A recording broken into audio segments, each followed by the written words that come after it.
I returned for the document I'd left behind and saw my husband climb out of the car with her. He slammed the door on his own finger in desperation. She was adjusting her hair and straightening her clothes. When our eyes locked, I realized everything. It was the new secretary from his office. The very one he swore had been moved to another branch 2 months ago. What if the biggest lie of your life wasn't whispered, but screamed silently in your own driveway? That's what I found out one Tuesday afternoon in Glendale, just as I was about to retrieve a forgotten folder when my husband's mistress, not a ghost, but a very real, very blonde woman, stepped out of his car, casually adjusting her bra strap. The relentless California sun felt like a spotlight on my perfect suburban life that day, casting long shadows on the manicured lawns of Glendale. I was Jessica, a 37-year-old project manager, a master of organization, someone who thought she had every single detail of her life meticulously color-coded and accounted for. I was, apparently, about to realize my marriage was the one chaotic variable I'd completely missed. That morning had been deceptively normal.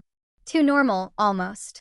I was on my way to a crucial 2 p.m. client meeting, already mentally running through my pitch, when that cold dread hit. The entire physical project folder, my paranoid backup, was still sitting on our kitchen counter. Typical Jessica, except I never forget anything. Annoyed, calculating if I could still make it back, I spun the car around. As I turned onto Oakmont Drive, our tree-lined suburban sanctuary, David's sleek black Tesla sat in our driveway. My husband, David, was supposed to be in San Francisco until Thursday. My stomach clenched. Not suspicion, not yet. Just confusion. David, VP of Operations at Morrison Consulting, lived for his critical client meetings. He'd kissed my forehead Monday morning, promising chocolates from Union Square. But then, she emerged from the passenger side. Blonde. Early 30s. Her blouse looked like it had survived a wrestling match, and her hands were fussing with her skirt, as if she'd just had them elsewhere. David practically vaulted out of the driver's seat, slamming his hand in the door with a yelp that was almost worth the 12 years I'd poured into him. I pulled over, 2 houses down, engine still purring, watching this grotesque drama unfold. She looked up, her gaze scanning. And then our eyes met. Nora Hayes. David's new executive assistant, the one who'd conveniently transferred to San Diego 6 months ago to be closer to family.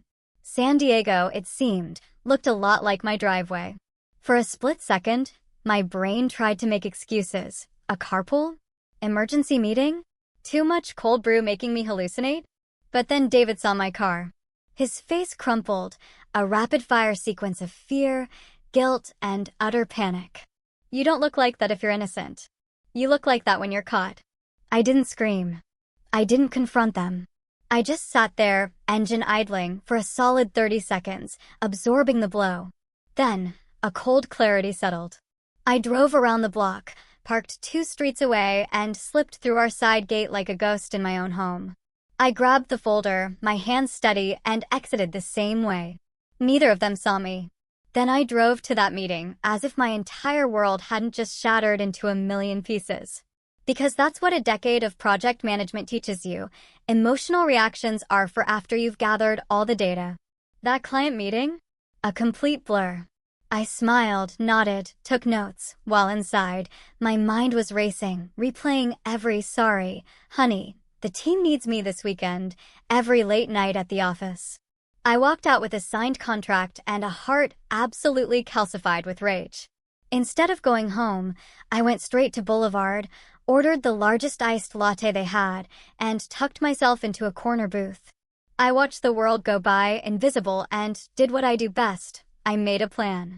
First, undeniable proof. Not just, I saw them together proof, but your lawyer will weep when they see this proof.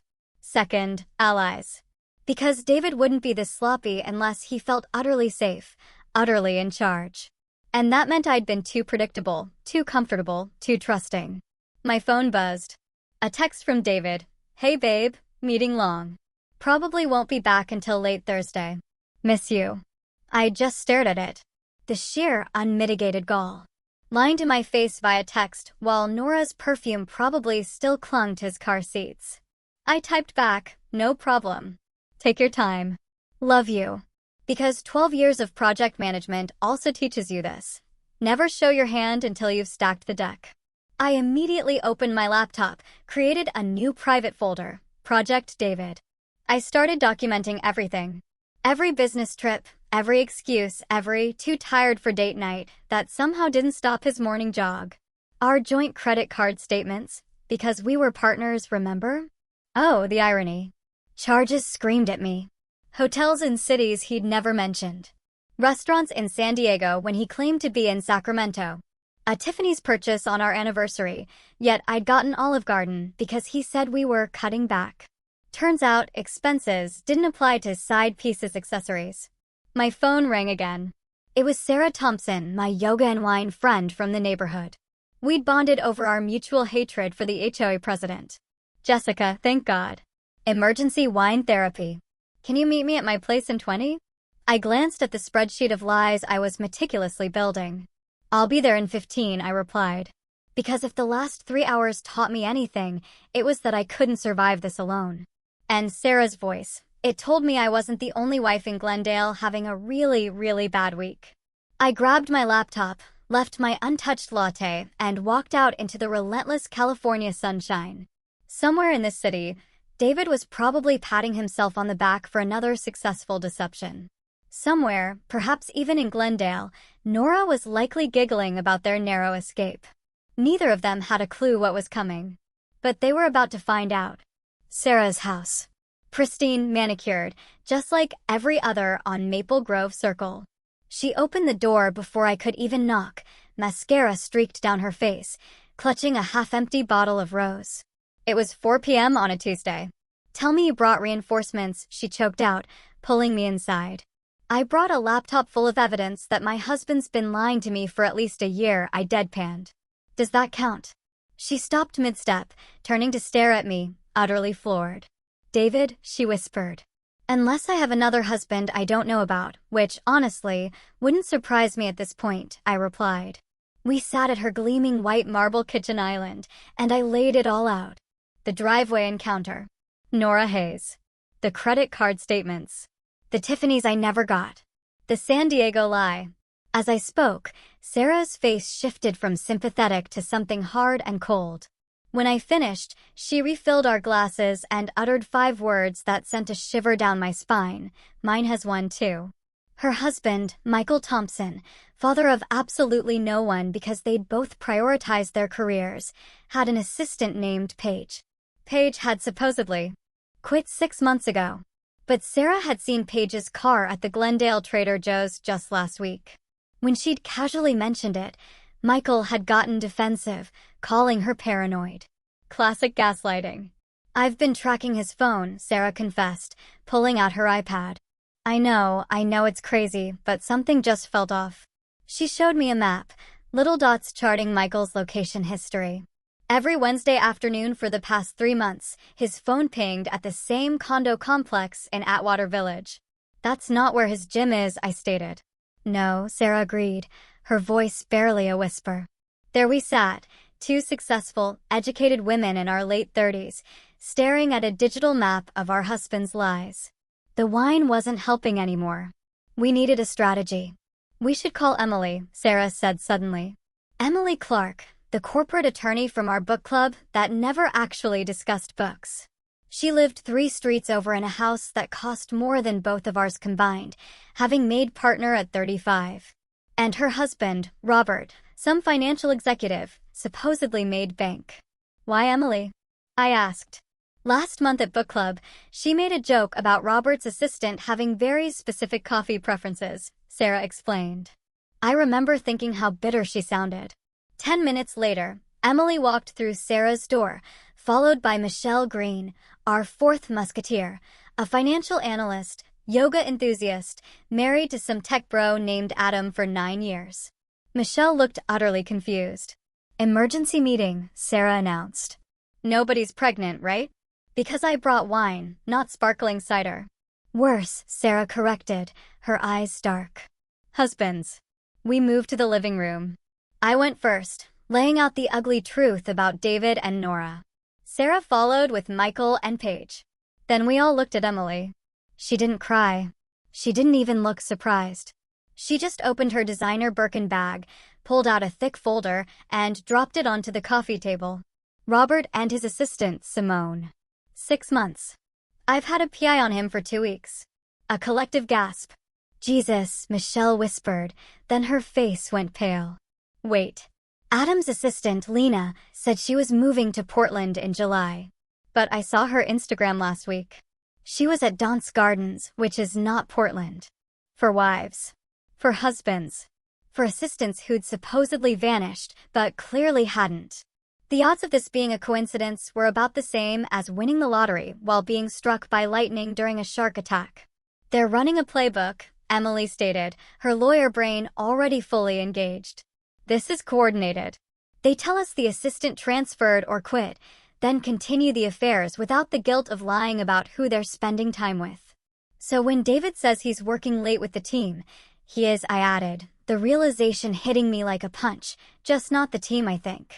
And when Michael has his Wednesday client meetings, Sarah continued, he technically has meetings. Just horizontal ones. Michelle made a noise, somewhere between a laugh and a sob. Adam told me Lena was irreplaceable at the office. Turns out he meant it literally. We sat in silence, processing. For marriages, 46 combined years, all built on the same crumbling foundation of lies. We could confront them individually, Michelle suggested, her voice barely a whisper. And get gaslit individually, Emily countered. No. If they coordinated their deception, we coordinate our response. That's when Sarah smiled. Not a nice smile. It was the smile of someone who'd just figured out how to burn down the world and make it look like an accident. My cousin, Leo, manages the Castaway, Sarah began, referring to that restaurant in Burbank with the breathtaking view. David and I had celebrated our 5th anniversary there, back when I was an idiot. He owes me a favor, Sarah continued. Big favor. He introduced him to his wife. And they have a private event room with AV equipment. Emily caught on first, her eyes widening. You're thinking what I'm thinking. A dinner party, Sarah confirmed. Just the 8 of us. We tell the husbands it's a couple's celebration, friendship, community, whatever. We get them in that room, lock the door, and show them exactly what we found. Public humiliation, Michelle breathed, a flicker of something fierce in her eyes. Controlled environment, Emily corrected. No escape. And with witnesses. I thought of David's face that afternoon. The raw panic, the frantic guilt, the rapid calculation of how to lie his way out. And then I asked the question. Emily smiled. It was sharper than Sarah's. And then we give them a choice. Clean divorces with fair splits, or we make everything public. Their bosses, their families, their precious professional reputations. Robert's firm has a strict ethics policy about workplace relationships, Emily added. Especially with subordinates. He'd lose his position. Morrison Consulting, too, I confirmed. David could kiss that VP title goodbye. Michael's company is family-owned, Sarah said. His father-in-law would actually kill him. Adam's in tech, Michelle chimed in. They love firing people for less. We looked at each other. For women who'd met at various suburban events, book clubs, yoga classes, HOA meetings, now united by the world's most depressing common denominator. We need evidence, Emily stated, slipping fully into lawyer mode. Solid, irrefutable evidence. Photos, messages, financial records. Everything. I've already started a file, I said, opening my laptop. I have Michael's location history, Sarah offered. I have Robert's entire affair documented by a professional, Emily added, a hint of steel in her voice. Michelle looked panicked. I just have Instagram posts and a gut feeling. That's what we have until Saturday, Emily decided. Michelle, you focus on Adam's patterns, credit cards, phone records, anything you can access legally. The rest of us compile everything we have. Saturday, October 26th, dinner at the Castaway. That's 11 days to prepare, I calculated. Think we can pull this together? Emily looked at each of us, her gaze firm. Ladies, we're a project manager, a marketing director, a corporate attorney, and a financial analyst. We've organized corporate events, negotiated million-dollar deals, and managed impossible deadlines. For cheating husbands should be a walk in the park. Sarah raised her wine glass. To the Glendale Wives Club, she declared. We clinked glasses, and something shifted inside me. The hurt was still there. The betrayal still burned. But underneath it, something colder, sharper, and utterly focused was taking shape. Revenge isn't a dish best served cold. It's a dish best served with PowerPoint presentations and airtight evidence. The meeting ended at 7. I drove home to my empty house, David Still, in San Francisco, and opened my laptop. Project David was about to become Project Reckoning. And I had 11 days to build the case that would destroy 4 lying husbands and their career-climbing mistresses. I smiled at my screen. It wasn't a happy smile, but it was profoundly, chillingly satisfied. The 11 days leading up to that dinner transformed me into someone I barely recognized. And frankly, I liked her a whole lot more than the old Jessica. Wednesday morning, I was up at 5 a.m., not because I couldn't sleep, but because I had work to do. Real work. The kind that mattered. I dove into Project Reckoning like it was the most critical client pitch of my life. First order of business, David's digital footprint. We'd always shared access to everything, banking, credit cards, even cloud storage. Because we trusted each other. The irony was a bitter taste in my mouth. I started with the credit cards. And David? He'd been astonishingly consistent. Every 2 weeks, like clockwork, a $247 charge at the Beverly Hilton. Hotel room rate, I confirmed with a quick Google. Not their cheapest, not their penthouse. Just expensive enough to feel special. Affordable enough to slip past unnoticed. Until now. Now I saw flags everywhere, bright scarlet. Charges at restaurants I'd never been to. Jewelry stores where I'd never received gifts. A lingerie boutique in West Hollywood that certainly hadn't contributed to my wardrobe. Each purchase felt like a paper cut, small, individually, but collectively, they were bleeding me dry. I meticulously documented everything: date, location, amount, probable purpose. By noon Wednesday, I had 6 months of evidence. By Thursday evening, I'd gone back a full year. The hotel charges told the true story, every other Tuesday for 12 months. That's 26 visits. 26 times David had checked into the Beverly Hilton with someone who wasn't his wife. 26 times he'd come home and kiss me like nothing had happened. $6,422 of our joint money funneled into his betrayal. My phone buzzed constantly with updates from our new group chat, cleverly titled Book Club for Plausible Deniability. Sarah had, with surprising ease, gotten into Michael's email. His password was their old dog's name, because men truly are that predictable. She found a trail of professionally inappropriate messages with Paige, aligned perfectly with his Wednesday location pings. Emily's private investigator delivered a report that was a masterclass in infidelity. Photos of Robert and Simone entering hotels, receipts from weekend golf trips that included charges at Victoria's Secret and couples spa treatments. The PI even recorded a conversation where Robert told Simone he'd handle his marriage soon. Handle it. Like I was a problem to be managed, not a human being he'd promised forever to. Michelle was struggling. Adam was either better at covering his tracks or just less frequent. But on Friday, she found it. The smoking gun. A lease agreement. Adam had co-signed for an apartment in Silver Lake. The other name on the lease, Lena Preston. He'd literally set his mistress up with an apartment, complete with documentation. Because, apparently, cheaters really aren't that bright. Saturday afternoon, the 4 of us met at Emily's house. Her husband, Robert, was conveniently away on a business trip, quotes very much intended. We spread our evidence across her dining room table like the world's most depressing art installation. This is enough, Emily stated, her lawyer's eyes scanning. More than enough. Any one of these cases could survive a divorce proceeding. Together? This is airtight. So, we just need to decide how we want to present it, Sarah added. That's when Michelle surprised us all. Quiet Michelle, who'd looked on the verge of tears all week, pulled out her laptop. I made a presentation, she said. We stared at her. What? I'm in finance. I make presentations. It's literally my job. She opened the file. The title slide, The Glendale Files, a documentary in 4 acts. It was perfect. Clean design, professional layout, the kind of presentation you'd see in a boardroom, except instead of quarterly projections, it exposed 4 men's complete moral bankruptcy.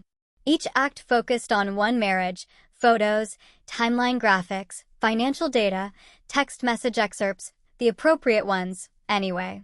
Michelle had even added subtle background music cues. "This is brilliant," I breathed. "This is admissible in court," Emily confirmed. "This is going to destroy them," Sarah said, with deep, chilling satisfaction. We spent the next 3 hours rehearsing. Each of us would present our own section, 5 minutes maximum. No emotional outbursts, just cold, hard facts delivered with devastating calm. Emily would handle the legal framework at the end, outlining their options with crystal clarity. Monday, I called Leo at the Castaway. Sarah had prepped him, but I wanted to confirm personally. "So, you want the Skyview room for 8 people next Saturday evening?" he asked. "And you need the AV system set up, doors that can be secured from the inside, and the charges split across 4 specific credit cards." "They're corporate cards." "Yes," I said. "Can you do that?" Leo chuckled. "For what Sarah told me these guys did, I can absolutely do that. I'll even make sure the bar is stocked with their favorite drinks. Might as well make them comfortable before you ruin their lives." I liked Leo. He understood the assignment. Tuesday through Thursday was phase 2, selling the lie. We needed our husbands to show up enthusiastically, unsuspecting, preferably smug. I texted David Tuesday morning. "Hey, the girls and I want to do a couple's dinner Saturday, celebration thing. You free?" He responded within minutes. "Sounds good." "Where?" "The Castaway. Sarah's cousin is managing.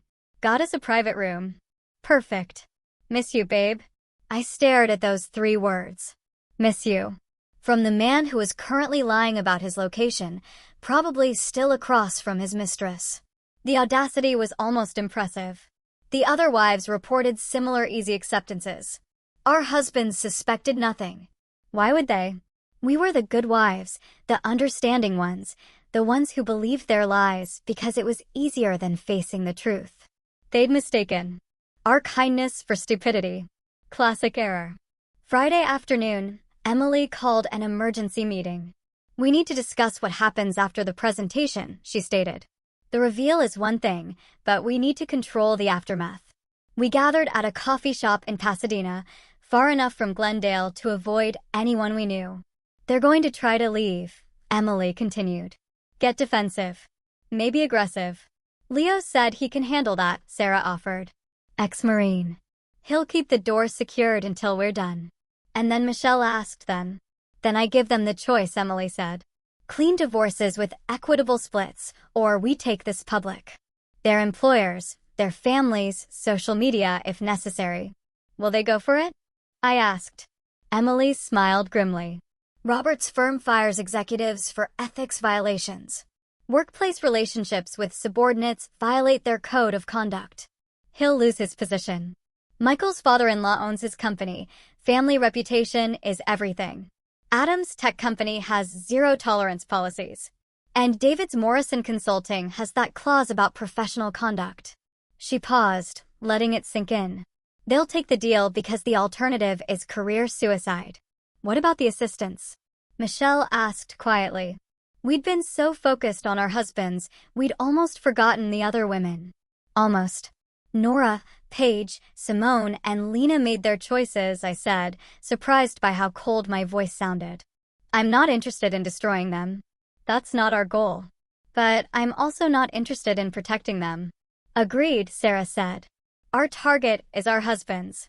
If there's collateral damage, that's on them for being collateral."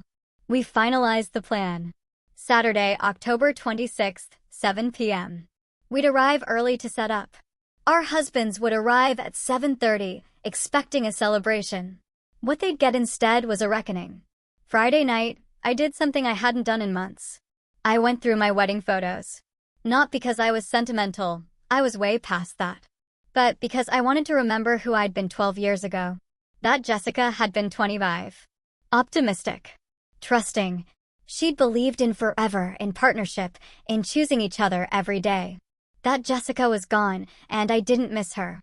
The woman staring back at me from my laptop screen, the one who'd built an airtight case, coordinated a strategic revenge plot, and felt absolutely nothing but cold satisfaction?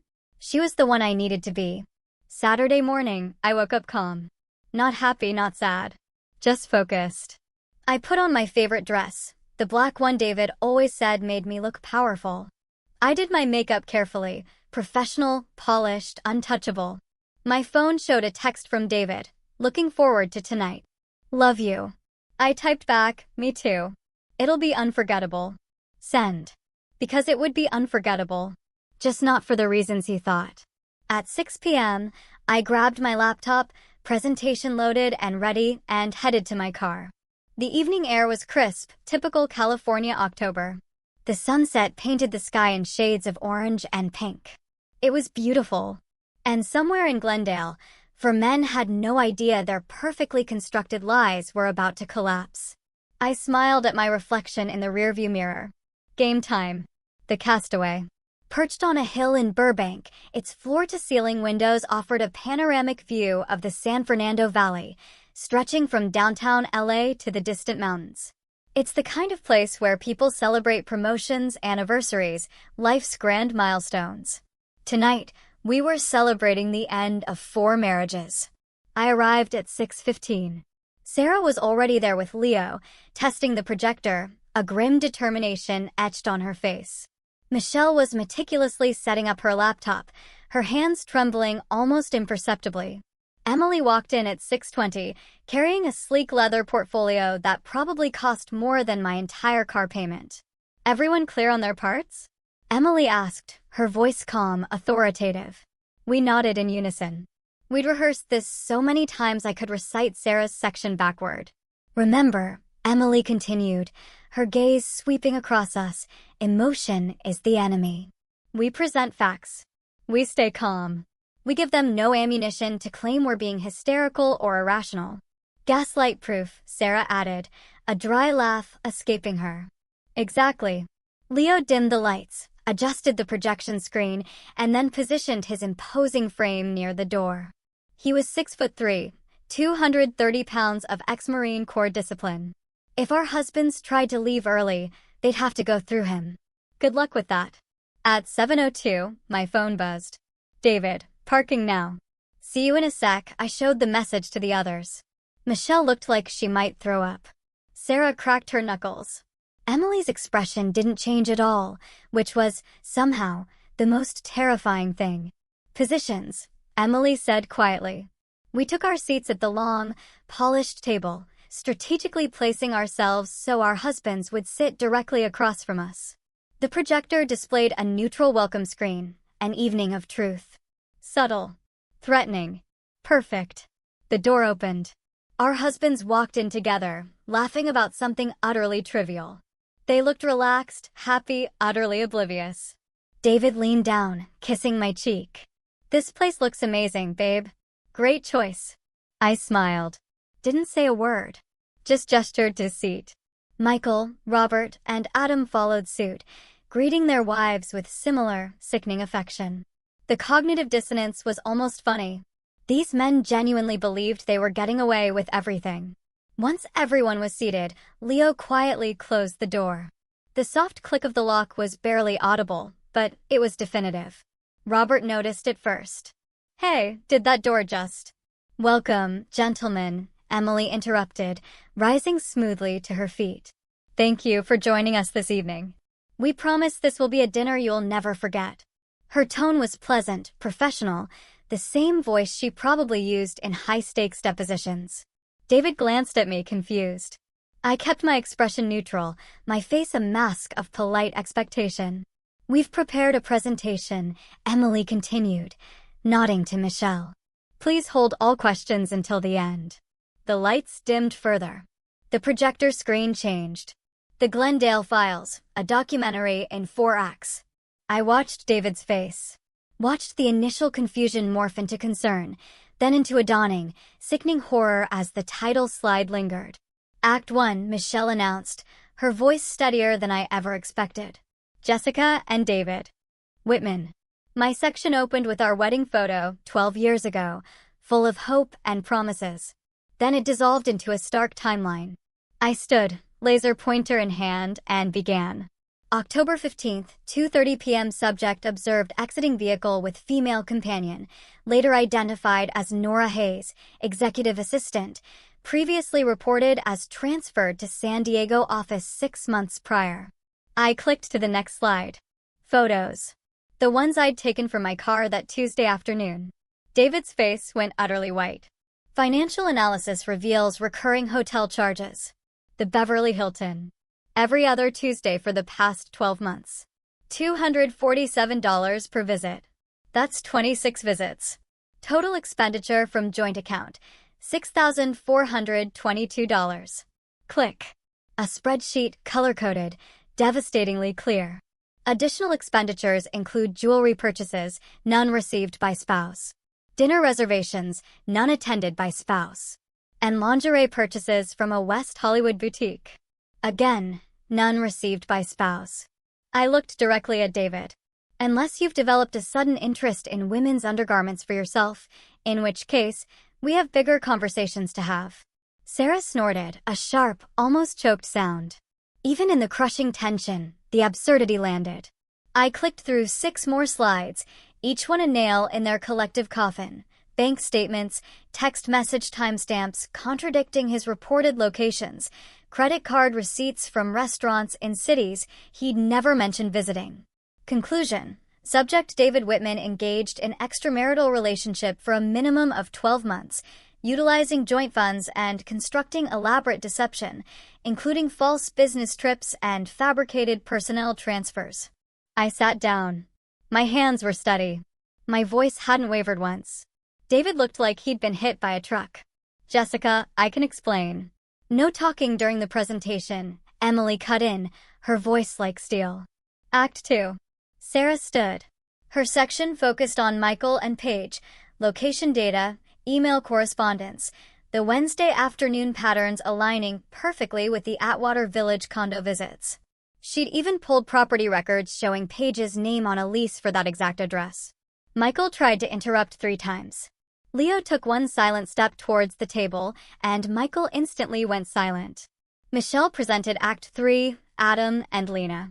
The co-signed apartment lease was the centerpiece, but she'd also found Venmo transactions, Adam sending Lena money with hearts and kissy face emojis. For a tech executive, Adam had shockingly poor operational security. Adam actually tried to stand up and leave. Leo didn't move, just crossed his arms. Adam slowly, reluctantly, sat back down. Finally, Emily presented Act 4, Robert and Simone. Her section was twice as long as ours because she'd hired a professional.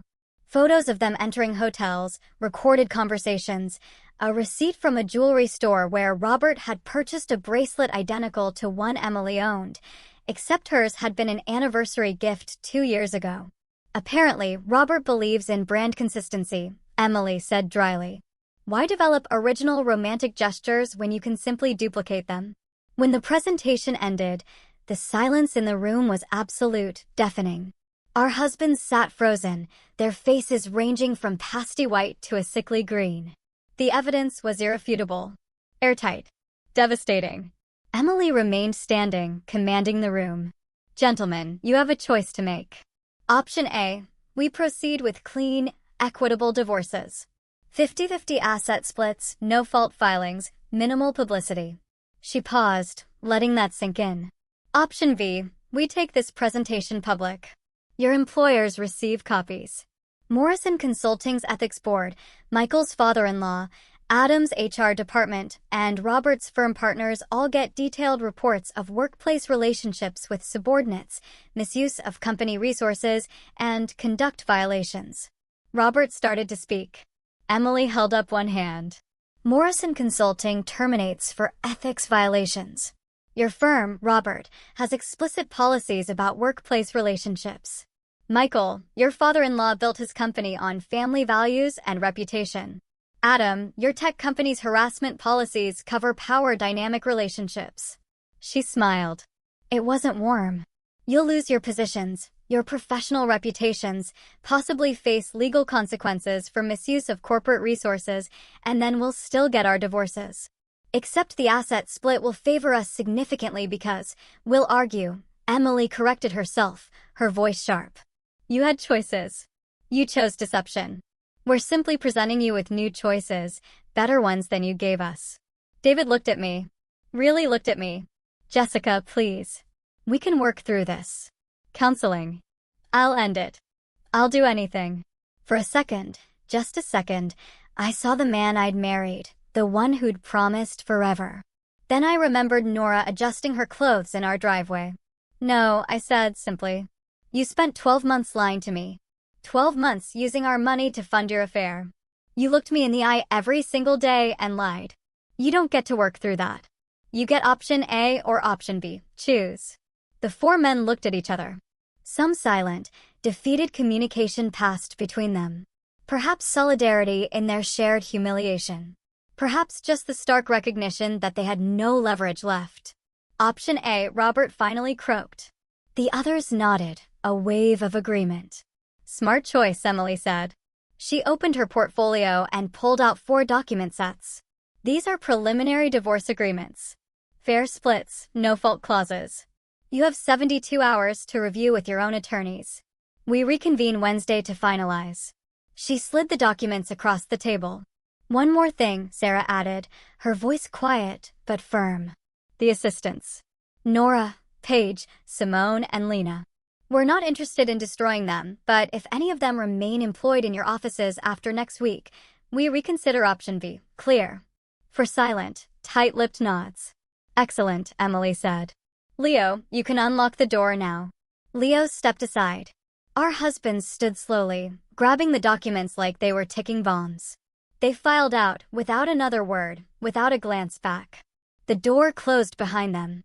For a moment, nobody moved. Then Michelle started laughing. Not hysterical laughter, but the kind that comes from relief, disbelief, and the sheer, magnificent absurdity of what we had just pulled off. Sarah joined in. Then me. Even Emily cracked a smile. Did we really just do that? Michelle asked, wiping a tear of laughter from her eye.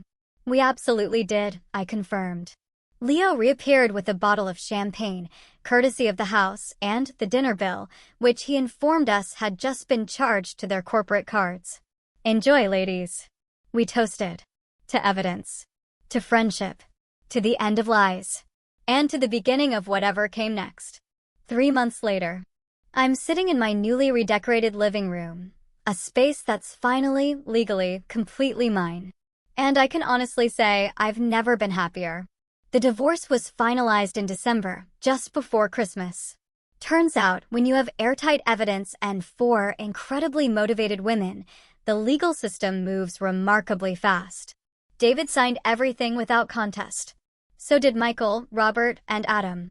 Funny how quickly men cooperate when their careers, their entire lives, hang in the balance. The house became mine in the settlement. David kept his Tesla and his bruised ego. I got the equity, the furniture, and the profound satisfaction of changing every single lock. The first thing I did? Repaint the bedroom. Goodbye, sad beige. Hello, deep emerald green. That room, where he lied to me for months, deserved a complete transformation. So did I. Morrison Consulting quietly reassigned David to their Sacramento office. Definitely not a promotion. Nora Hayes resigned 2 days after our castaway dinner, or was encouraged to resign, depending on who you ask. Either way, she's no longer David's problem to manage. Last I heard through the ever-vigilant Glendale Gossip Network, she moved back to Arizona. Phoenix's gain, I suppose. Michael completely lost his position at his father-in-law's company. Turns out, family values mean something when they're attached to a multi-million-dollar business. He's working for a competitor now, making half his previous salary. Paige also vanished from the professional landscape. Sarah got their house, plus Michael's vintage car collection. She sold 3 of them immediately and used the money to renovate her kitchen. Said she wanted to remove every trace of him from her space. I understand that impulse completely. Robert's law firm didn't fire him. Partners are harder to remove, but they did strip him of his senior status and reassign his major clients. Professional humiliation in slow motion. Simone transferred to their New York office, which is either punishment or reward, depending on your perspective. Emily got a generous settlement and kept their Glendale house. Last month, she made partner at a different firm. Revenge, it turns out, looks incredibly good on her. Adam actually had it worst. His tech company's zero-tolerance policy wasn't just talk. They terminated him for ethics violations and the blatant misuse of company resources to support Lena's apartment. Lena got fired, too. Adam's working at a startup now, making a fraction of his previous salary. Michelle got their house and half his stock options. She was traveling Italy last month, Greece next week, living her absolute best divorced life. The four of us still meet monthly at the Castaway. Leo always reserves our table, the one by the windows, with that incredible view. We call ourselves the Glendale Wives Club, though technically, we're not wives anymore. The Glendale Ex-Wives Club just doesn't have the same ring to it. Word spread, as it always does in the suburbs. Other women started reaching out. Quiet conversations at yoga class. Carefully worded texts, "Can we talk?" Followed by stories remarkably, heartbreakingly similar to ours. We started offering consultations, free advice over coffee about gathering evidence, understanding legal options, building airtight cases. We're not lawyers. Well, Emily is, but we're experienced in the specific art of strategic divorce. There's a waiting list now. Turns out, Glendale has more cheating husbands than anyone suspected. Or maybe we just made it safer to stop pretending everything was fine. I ran into David once in January at the Whole Foods on Colorado. Awkward doesn't even begin to cover it. He looked tired, older, asked how I was doing with this painfully forced casualness. Better than ever, I told him honestly. He nodded, started to say something, then stopped. What could he say? Sorry I destroyed our marriage? Sorry I spent your money on my affair? Sorry I got caught? We were past sorry. Way past it. He walked away with his organic groceries and his guilt. I walked away with my freedom and my self-respect. I know what people expected. They expected me to fall apart, to collapse into grief and rage, into dramatic displays of emotion. Some people in Glendale still look at me with pity, like I'm wounded, like I should be sadder about losing my marriage. But here's what I learned. You can't lose something that was already gone. David left our marriage months before I discovered the truth. I just finally caught up. The real loss would have been staying. Accepting the lies. Becoming smaller and quieter to accommodate his betrayal. That version of events would have destroyed me. This version set me free. Michelle's still exploring Europe. Sarah's dating casually, carefully, but dating. Emily bought a convertible. I'm taking photography classes. We're not bitter ex-wives dwelling on past wrongs. We're women who looked at an impossible situation and decided to handle it with intelligence, strategy, and just enough ruthlessness to make it stick. Did we ruin for marriages? No.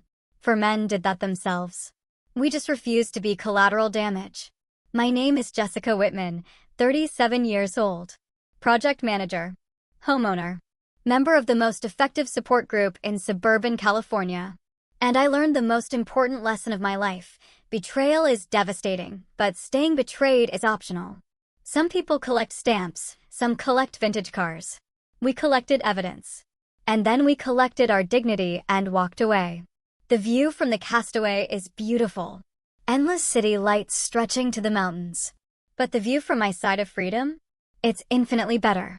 I'm not grateful for what David did. I'm not thankful for the pain or the lies or the humiliation of being deceived in my own marriage. But I'm grateful for what I discovered about myself. That I'm stronger than I thought. Smarter than I gave myself credit for. More capable of protecting myself than I ever had to prove before. David taught me that trust is earned, not assumed. That marriage requires honesty, not just history. That sometimes, the worst thing that happens to you becomes the best thing that could have happened. We don't forgive. We don't forget. But we move forward. And we take our evidence with us, just in case. So, there you have it. My story. It was brutal, but I came out stronger. If you've ever had to face a similar betrayal, what was your turning point? What made you decide to fight back or walk away? I'd love to hear your experiences and thoughts in the comments below. Let's talk about it.